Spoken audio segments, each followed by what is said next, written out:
Hi friends, welcome to our channel. ఈరోజు మనం 2020వ సంవత్సరంలో బెంగాలీ లాంగ్వేజ్ లో రిలీజ్ అయినటువంటి ఒక మిస్టరీ థ్రిల్లర్ డ్రామా మూవీ స్టోరీని డిస్కస్ చేద్దాం. అదే ద్వితీయ పురుష్. మూవీ కొంచెం స్లోగా ఉన్నప్పటికీ క్లైమాక్స్ మాత్రం మూవీ మొత్తాన్ని ఒక రేంజ్ కి తీసుకుని వెళ్తుంది. నిజానికి ఈ మూవీ సిరీస్ లో ఇది సెకండ్ మూవీ. ఫస్ట్ మూవీ అయినటువంటి బోయిష శ్రబ్బాన్ని కూడా మన ఛానల్లో ఆల్రెడీ ఎక్స్ప్లెయిన్ చేశాం. ఆ వీడియో లింక్ ని ఈ వీడియో డిస్క్రిప్షన్ లో మరియు కామెంట్స్ లో ఇస్తాను, చూసేయండి. ఈ మూవీ బెంగాలీలో వచ్చిన కాప్ యూనివర్స్ లో ఒక మూవీ. అంటే తమిళ్లో లోకేష్ కనగరాజన్ ఎలా అయితే ఒక సినిమాటిక్ యూనివర్స్ ని క్రియేట్ చేసి ఒక మూవీకి మరొక మూవీకి లింక్ పెడుతున్నాడో, అలాగే బెంగాలీలో కాప్ యూనివర్స్ అనే ఒక యూనివర్స్ లో ఇప్పటికి 4 మూవీస్ ని రిలీజ్ చేశారు. ఈ మూవీ ఆ 4 మూవీస్ లో ఒకటి. మిగిలిన 3 మూవీస్ లింక్స్ ను కూడా ఈ వీడియో డిస్క్రిప్షన్ లో మరియు కామెంట్స్ లో ఇస్తాను, చూసేయండి. Now let's start our video.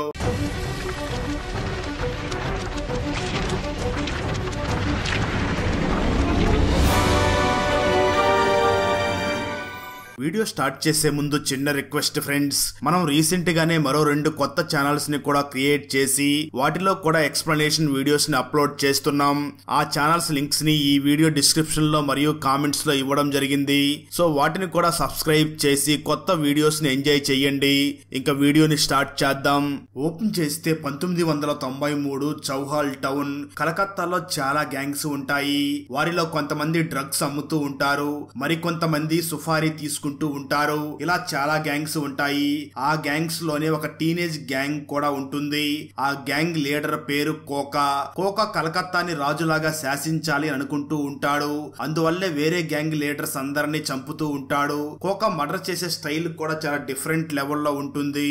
అంటే ముందుగా కోకా గొంతుని కట్ చేస్తాడు, ఆ తర్వాత విక్టిమ్స్ నుదుటి మీద కోకా అని తన పేరుని రాస్తూ తన మర్డర్ స్టైలే చాలా డిఫరెంట్ గా ఉంటుంది. అంటే ముందుగా కోకా గ్యాంగ్ లీడర్ ని చంపేస్తాడు, ఆ తర్వాత ఇన్ఫార్మర్ ని చంపేస్తాడు, ఆ తర్వాత ఒక పోలీస్ ఆఫీసర్ ని కూడా చంపేస్తాడు. కోకా గ్యాంగ్ లో కోకాకి 2 వ్యక్తులు చాలా క్లోజ్ గా ఉంటారు. ఒక వ్యక్తి పేరు గోరా, ఇంకొక వ్యక్తి పేరు కాలా. అలాగే కోకాకి ఒక గే బాయ్ ఫ్రెండ్ కూడా ఉంటాడు, అతని పేరు పాల్టాన్. కోకా మరియు పాల్టాన్ ఇద్దరు కూడా ఒకరినొకరు చాలా ప్రేమించుకుంటూ ఉంటారు. కట్ చేస్తే స్టోరీ 2019కి వస్తుంది. అభిజిత్ పక్రాసి అనే ఒక వ్యక్తి పోలీస్ ఆఫీసర్ గా వర్క్ చేస్తూ ఉంటాడు. అభిజిత్ ని తన సుపీరియర్ ఆఫీసర్ ఒక కేసు గురించి మాట్లాడడానికి క్యాబిన్ లోకి పిలిచి అభిజిత్ ని చూసి తనకి కోకా గురించి చెప్పడం మొదలు పెడతాడు. కోకా ఒక పోలీస్ ఆఫీసర్ ని చంపిన తర్వాత పోలీసులు అందరూ కోకా వెనకాలే పరిగెడుతూ ఉంటారు. ఫైనల్ గా పోలీసులు కోకాని ఫైండ్ అవుట్ చేస్తారు. కోకా పాల్టన్ ఇద్దరు పోలీసుల నుంచి తప్పించుకోవడానికి అటు ఇటు పరిగెడుతూ ఉంటారు. కానీ ఫైనల్ గా పోలీసులు వాళ్ళని బాగా చుట్టుముట్టేస్తారు. అప్పుడు కోకా పాల్టాన్ మెడ మీద కత్తి పెట్టి అక్కడి నుంచి తప్పించుకోవడానికి ట్రై చేస్తాడు. కానీ కోకా తప్పించుకోలేకపోతాడు. ఆ టైంలో ప్రణబ్ రాయ్ చౌదరి అనే ఒక ఇన్స్పెక్టర్ కోకాని అరెస్ట్ చేసి పోలీస్ స్టేషన్ కి తీసుకుని వెళ్లి 3rd డిగ్రీ ఇవ్వడం మొదలు పెడతాడు. ప్రణబ్ చాలా ఘోరంగా కొట్టడం మొదలు పెట్టి అన్కాన్షియస్ అయ్యే వరకు కొడతాడు. ఆ తర్వాత కోకా స్పృహలోకి వస్తే ప్రణబ్ అతన్ని తన్నడం మళ్ళీ స్టార్ట్ చేస్తాడు. ఫైనల్ గా కోకా తన శిక్షను అనుభవించి జైలు నుంచి రిలీజ్ అవుతాడు. ఆ పోలీస్ టార్చర్ కారణంగా కోకా ఒక కాలిని కుంటుతూ నడుస్తూ ఉంటాడు. కానీ కోకా ఇప్పుడు ప్రస్తుతం మిస్సింగ్ అయి ఉంటాడు. అంటే కోకా ప్రస్తుతం ఎక్కడ ఉన్నాడో ఎవరికీ తెలిసి ఉండదు. ఈ విధంగా కోకాని పట్టుకోవడానికి నిన్నిక్కడికి పిలిపించాను అని అభిజిత్ సుపీరియర్ అభిజిత్ కి చెప్తాడు. రీసెంట్ గా ఒక వ్యక్తిని మర్డర్ చేశారు. ఆ వ్యక్తి ఒక గ్యాంగ్ లీడర్, అతని పేరు హరు. కోకా తన విక్టిమ్స్ ని ఎలా చంపేవాడో సేమ్ అలానే హరును కూడా చంపడం జరిగింది. అంటే ముందుగా గొంతు కట్ చేయడం, ఆ తర్వాత అతని నుదుటి మీద కోకా అని పేరు రాశాడు. అందువల్ల ఈ ప్యాటర్న్ మళ్ళీ కంటిన్యూ అవుతుందని నాకు భయంగా అనుమానంగా ఉంది. అంటే ముందుగా గ్యాంగ్ లీడర్ చనిపోయాడు, అంటే ఇప్పుడు ఎవరో ఇన్ఫార్మర్ చనిపోబోతున్నాడు. కాబట్టి ఇంకో మర్డర్ జరగక ముందే నువ్వు ఈ కేసును సాల్వ్ చెయ్యాలి అని అభిజిత్ సుపీరియర్ అభిజిత్ కి చెప్తాడు. ఆ తర్వాత రజత్ అనే మరొక ఆఫీసర్ ని అభిజిత్ కి అసిస్టెంట్ గా అసైన్ చేస్తారు. ఆ తర్వాత అభిజిత్ మరియు రజత్ ఇద్దరు కలిసి ఇన్వెస్టిగేషన్ స్టార్ట్ చేయడం కోసం క్రైమ్ సీన్ దగ్గరికి వెళ్తారు. నిజంగానే అభిజిత్ రజత్ క్రైమ్ సీన్ కి వచ్చిన తర్వాత ఆ విక్టిమ్స్ నుదుటి మీద కోకా అని పేరు రాసి ఉండడం కనిపిస్తుంది. అభిజిత్ కి మ్యారేజ్ అయి ఉంటుంది. అతని భార్య పేరు అమృత. కానీ అభిజిత్ మరియు అమృతాల మ్యారేజ్ లైఫ్ మాత్రం అంత మంచిగా సాగుతూ ఉండదు. ఎప్పుడు వీళ్ళిద్దరూ గొడవ పడుతూనే ఉంటారు. నిజానికి అమృత కంప్లైంట్ ఏమిటి అంటే అభిజిత్ తనతో ఎక్కువ టైం స్పెండ్ చేయకుండా డ్యూటీలోనే ఎక్కువసేపు ఉంటున్నాడు అని అమృత అభిజిత్ తో గొడవ పడుతూ ఉంటుంది. ఆ తర్వాత ఆ కేసు ఇన్వెస్టిగేషన్ లో భాగంగా అభిజిత్ కి పోలీస్ రికార్డ్స్ లో కోకా ఫైల్ మిస్సింగ్ అయి ఉంటుంది. అదే విధంగా కోకా టీనేజ్ లో ఉన్నప్పటి ఫోటో ఎక్కడా దొరకదు. ఈ విషయం అభిజిత్ కి చాలా కొత్తగా విచిత్రంగా అనిపిస్తుంది. కోకా కేసు ఫైల్ ని కనిపించకుండా చేయడంలో ఒక హయ్యర్ ఆఫీసర్ హస్తం ఉంది అని అభిజిత్ కి అనుమానం వస్తుంది. మరో పక్క అమృత సర్జోని కలవడానికి వచ్చి తన లైఫ్ కి సంబంధించిన విషయాలన్నిటినీ తనతో షేర్ చేసుకుంటుంది. సర్జో ఒక జర్నలిస్ట్, అలాగే అభిజిత్ ఫ్రెండ్ కూడా. అదే విధంగా సర్జోకి అమృత అంటే చాలా క్రష్ ఉంటుంది. అంటే దాని అర్థం పెళ్లికి ముందు నుంచే సర్జో అమృతాని లవ్ చేస్తూ ఉంటాడు. అమృత మాటలు విన్న తర్వాత సర్జో అమృతాని ఓదారుస్తాడు. అప్పుడు అభిజిత్ సర్జోకి కాల్ చేసి ఆఫీస్ కి రమ్మని చెప్తాడు. మరో పక్క కోకా గోరాని కలవడానికి వస్తాడు. గోరా తన లైఫ్ ని చేంజ్ చేసుకుని ఒక రెస్టారెంట్ ని నడిపిస్తూ ఉంటాడు. ఆ తర్వాత కోకా గోరాని ఆ రోజు కోకా గురించి పోలీసులకి ఎవరు ఇన్ఫార్మ్ చేశారు, నా గురించి ఎవరు చెప్పారు అని అడుగుతాడు. నిజానికి కోకాకి గోరా మీద డౌట్ వస్తుంది. కానీ గోరా మాత్రం నాకు దాని గురించి ఏమీ తెలియదు అని చెప్తాడు. ఆ తర్వాత గోరా నీ నెక్స్ట్ టార్గెట్ ఎవరు అని కోకాని అడుగుతాడు. కానీ కోకా గోరాకి ఏమీ చెప్పకుండానే సైలెంట్ గా అక్కడి నుంచి వెళ్లిపోతాడు. ఆ తర్వాత అభిజిత్ సుర్జోని పిలిపించి పాత న్యూస్ పేపర్స్ ని గ్యాదర్ చెయ్యి, స్పెషల్ గా 1993లో కోకా ఏ మర్డర్స్ అయితే చేశాడో వాటి ఫుటేజ్ కూడా తెప్పించు అని అంటాడు. ఆ తర్వాత ఆ హత్యలకు సంబంధించిన టేప్స్ అన్నిటిని అభిజిత్ కి తెచ్చిస్తాడు. అభిజిత్ మ్యారేజ్ లైఫ్ అంతగా బాగుండదు కాబట్టి అభిజిత్ రజిత్ ని చూసి నేను మీ ఇంట్లో కొన్ని రోజులు ఉంటాను అని అడుగుతాడు. ఆ తర్వాత రజిత్ కూడా దానికి ఒప్పుకొని అభిజిత్ ని తన ఇంట్లోకి ఇన్వైట్ చేస్తాడు. ఎందుకంటే ఇద్దరు ఒకే చోట ఉంటే కేసుని త్వరగా సాల్వ్ చేయవచ్చు అని అనుకుంటాడు. ఆ తర్వాత కోకా ఇంకొక వ్యక్తిని చంపేస్తాడు. ఆ వ్యక్తి ఒక ఇన్ఫార్మర్.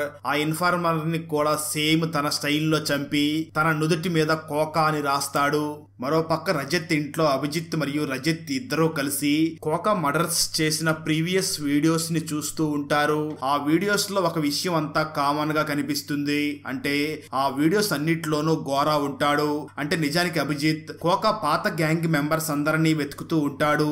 ఒకవేళ ఆ పాత గ్యాంగ్ మెంబర్స్ గురించి తెలిస్తే కోకా గురించి ఈజీగా తెలుసుకోవచ్చు అనుకుని వెంటనే రజత్ ని చూసి గోరా గురించి కనుక్కో అని చెప్తాడు. ఆ తర్వాత రోజే రజత్ గోరా గురించి తెలుసుకుంటాడు. ఆ తర్వాత అభిజిత్ మరియు రజత్ ఇద్దరు గోరా దగ్గరికి వెళ్లి కోకా గురించి గోరాని అడుగుతారు. కానీ గోరా అభిజిత్ కి నిజం చెప్పడు.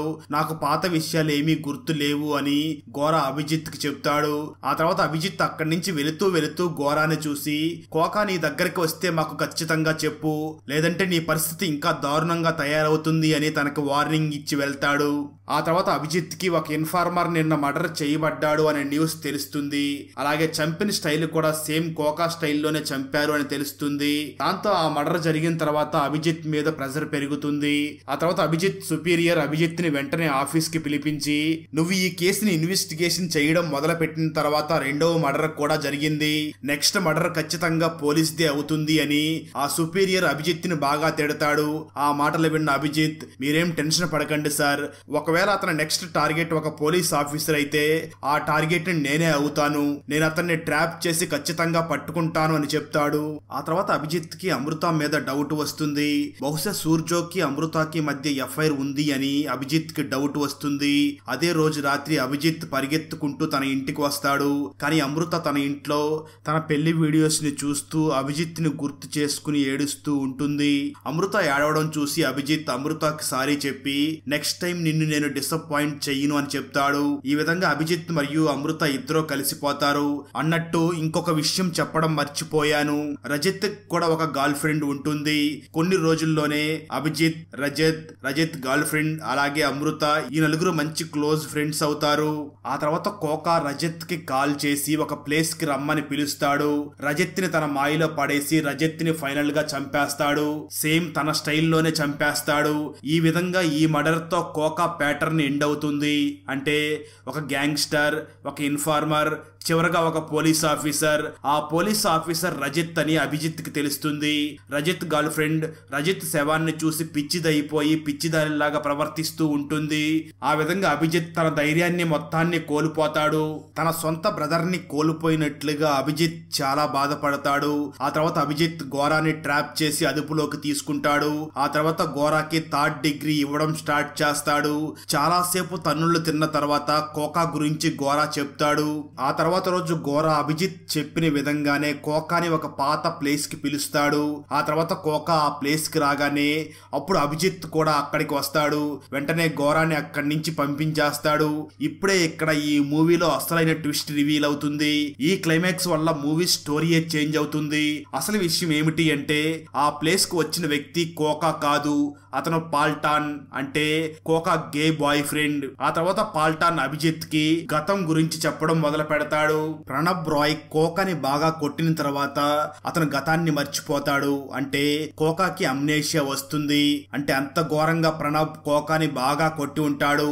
ఈ విషయం మీడియాకి తెలియకుండా డిఐజీ కోకా దగ్గరికి వెళ్లి అతన్ని కలిసి ఒక న్యూ లైఫ్ ని ఇస్తాడు. అతన్ని తన సొంతం చేసుకుంటాడు. అదే విధంగా కోకాకి ఒక కొత్త పేరుని పెడతాడు. ఆ పేరు ఏమిటి అంటే అభిజిత్ పక్రాసి. అంటే ట్విస్ట్ అర్థమైంది కదా, ఈ ఇన్స్పెక్టర్ అభిజిత్తే ఒకప్పటి కోకా. ఆ టైంలో ఈ విషయం పాల్టానికి తెలియగానే పాల్టాన్ వెంటనే కోకాని కలవడానికి రైల్వే స్టేషన్ కి వెళ్తాడు. కానీ పాల్టాన్ కోకాని కలుస్తాడు. కానీ కోకా జ్ఞాపక శక్తిని కోల్పోయాడు కాబట్టి పాల్టాన్ ని గుర్తించలేకపోతాడు.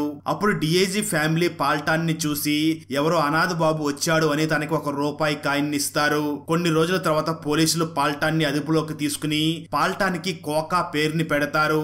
ఆ టైం నుంచే పాల్టాన్ కోకా పేరుతో కోకా లైఫ్ ని జీవిస్తూ ఉంటాడు. ఆ టైంలో కోకా ఫైల్ కనిపించకుండా పోయిన వెనకాల డిఐజీ హస్తం ఉంటుంది. ఎందుకంటే ఆ టైంలో కోకా ఏజ్ 16 సంవత్సరాలు కాబట్టి ఒకవేళ ఈ విషయం బయటికి తెలిస్తే పోలీసుల పరువు మట్టిలో కలిసిపోతుంది అని ఆలోచించి డిఐజీ అలా చేసి ఉంటాడు. పాల్టాన్ కోకా లాగా ఈ 3 మర్డర్స్ ని ఎందుకు చేశాడు అంటే ఈ మర్డర్స్ ని చూసిన తర్వాత అయినా అభిజిత్ కి తన గతం గుర్తుకు వస్తుంది అని అలా చేసి ఉంటాడు. ఇలా జరిగిందంతా పాల్టాన్ అభిజిత్ కి చెప్తాడు. పాల్టాన్ చెప్పిన మాటలు విన్న అభిజిత్ బాగా ఏడుస్తూ ఉంటాడు. తనే కోకా అని ఒప్పుకోవడానికి రెడీగా ఉండడు. పాల్టాన్ అభిజిత్ అలా ఏడవడం చూసి అతని దగ్గరికి వచ్చి అభిజిత్ ని అక్కడ ఇక్కడ కిస్ చేస్తూ నువ్వు ఏడవకు బంగారం, నిన్ను నేను ఎంత మిస్ అయ్యానో నీకు తెలుసా అని అంటూ ఉంటాడు. కానీ అభిజిత్ పాల్టాన్ ని అలా చూస్తూనే గన్నుతో షూట్ చేసి చంపుతాడు. ఆ తర్వాత తన సుపీరియర్ కి కాల్ చేసి కేస్ ఈజ్ క్లోజ్డ్ అని చెప్తాడు. ఆ తర్వాత మరొక మైండ్ బ్లోయింగ్ ట్విస్ట్ రివీల్ అవుతుంది. అదేమిటి అంటే కోకా జ్ఞాపక శక్తిని కోల్పోలేదు. అంటే కోకా హెల్త్ ఆరోగ్యంగానే ఉంటుంది. పోలీసుల నుంచి బ్రతకడానికి న్యూ లైఫ్ ని స్టార్ట్ చేయడానికి కోకా జ్ఞాపక శక్తిని కోల్పోయాడు అన్న విధంగా నాటకం ఆడి ఉంటాడు. మరి అలాంటప్పుడు కోకా ఆ పాల్టాన్ ని ఎందుకు చంపాడు అంటే అభిజిత్తే కోకా అన్న విషయం పాల్టానికి తెలుసు. అంటే పాల్టానికి ఒక్కడికే తెలుసు. తనే కోకా అన్న విషయం ఇంకెవరికీ తెలియకుండా ఉండడం కోసం పాల్టాన్ ని చంపేస్తాడు. ఆ తర్వాత అభిజిత్ అలియాస్ కోకా ఒక ఫాస్ట్ ఫుడ్ హోటల్ దగ్గరికి వెళ్లి కూర్చొని ఆ హోటల్లో తనకి ఇష్టమైన డిష్ ని ఆర్డర్ చేస్తాడు.